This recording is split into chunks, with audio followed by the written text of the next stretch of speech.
Hello everyone. In this video we're going to talk about the basic trigonometric functions and functions that are called inverse trigonometric functions. We'll just look at these in Desmos, an online graphing calculator. So first of all, what I have is cosine graphed, and we can see that's cosine because at 0 the value is at 1. It's got a period of 2 pi. We can guess 2 pi is a little bit bigger than 6. And yeah, so that's cosine. So one issue with inverse trigonometric functions is that, well, this is not an invertible function. It does not pass the horizontal line test. And in fact, for any horizontal line from y equals -1 all the way up to y equals 1, it intersects the cosine function infinitely many times. So what do we do?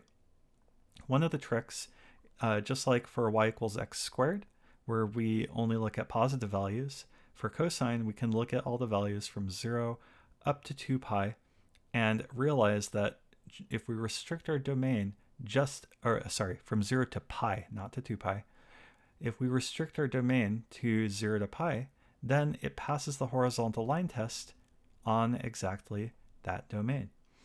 And the inverse, cosine inverse, also known as the arc cosine, for whatever reason, is then plotted in orange as so. So to get this, all we're doing is we're taking every xy coordinate of the cosine function on this domain and reversing the roles of x and y.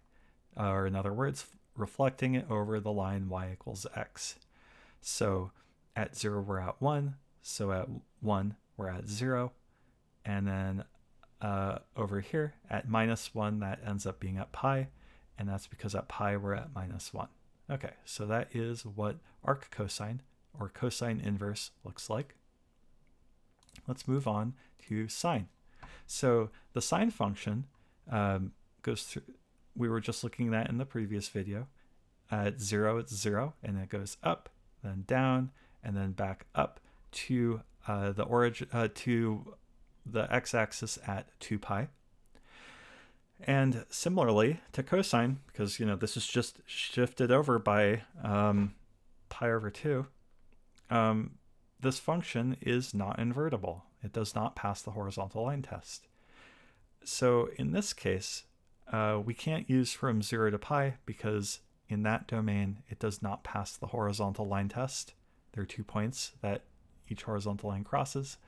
But if we instead go from -pi to pi, then we do have an inverse, and that is arc sine or sine inverse, which is plotted in purple here.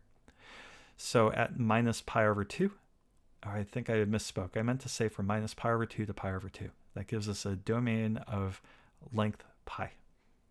So at -pi over 2, the value is -1. So for the inverse sine at -1, the value is -pi over 2. And at pi over 2, the value is 1.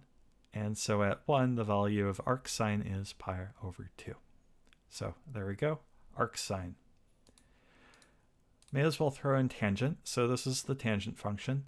At pi over 2, there is an asymptote because remember, tangent is sine divided by cosine.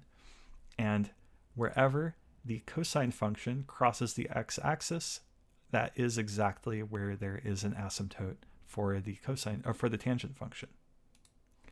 So here's tangent, and in this case, if we restrict ourselves to just from the asymptote to the asymptote, so from -pi over 2 to pi over 2, without including either of those endpoints because the tangent's not defined there, we can see that it passes the horizontal line test very easily. And so the arctangent is where we take the inverse of just that domain. So for all values of the input, we get a value of the arctangent function, also written as tan inverse. And it goes from -pi over 2 on the negative side, that's its horizontal asymptote, up to pi over 2, another horizontal asymptote. Okay, so those are the basic trig functions, and I'll see you all next time. Bye.